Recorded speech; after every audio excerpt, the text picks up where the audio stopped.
want to start with some new things that we need to discuss, one being another new code, but it's to help with all of our medication refills, just kind of like the Hurricane, Refill This RX Hurricane.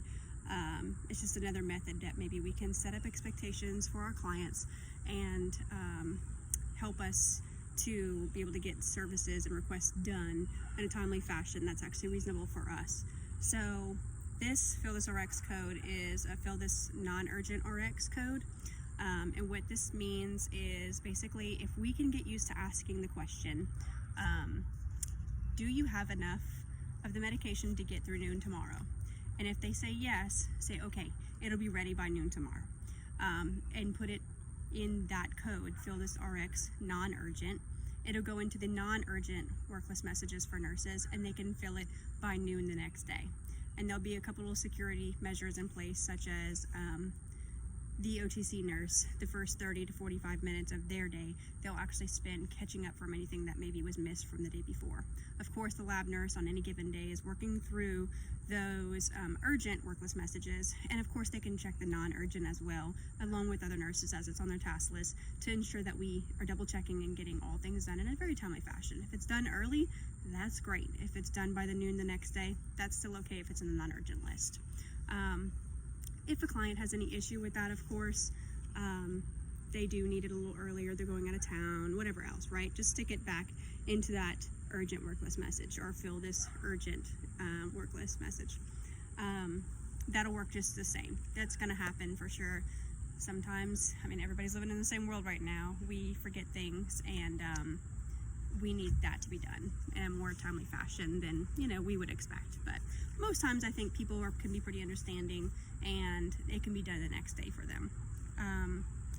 Other than that, just again, setting expectations. If someone calls after 5, it is a lot harder. We don't have a lab nurse, we don't have an over-the-counter nurse, we don't have a lot of extra nurses at that point to fill over-the-counter requests and things like that. Of course, if it is an emergency, just got them to walk on in and get that done. We'll get it done for them as soon as we can.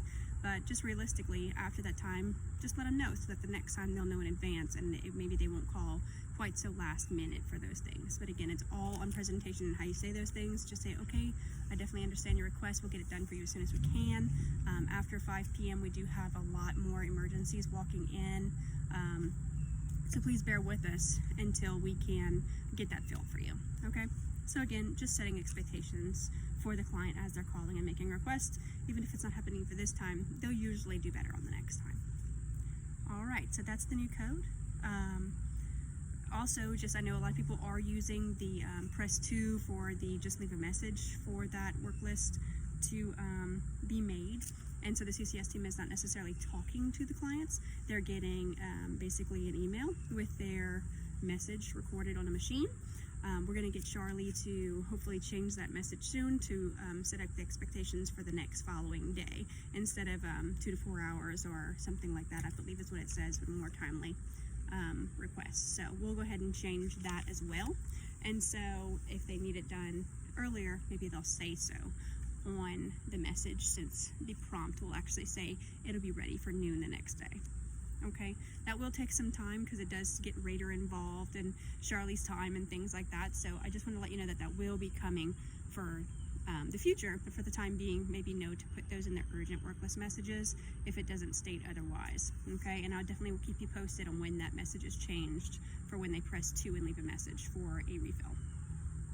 And lastly, again, just reminder, I'm sure you've all seen Dr. Emily around this week following other doctors and Dr. Patrick around the clinic, and hopefully you said hello and made her feel welcome.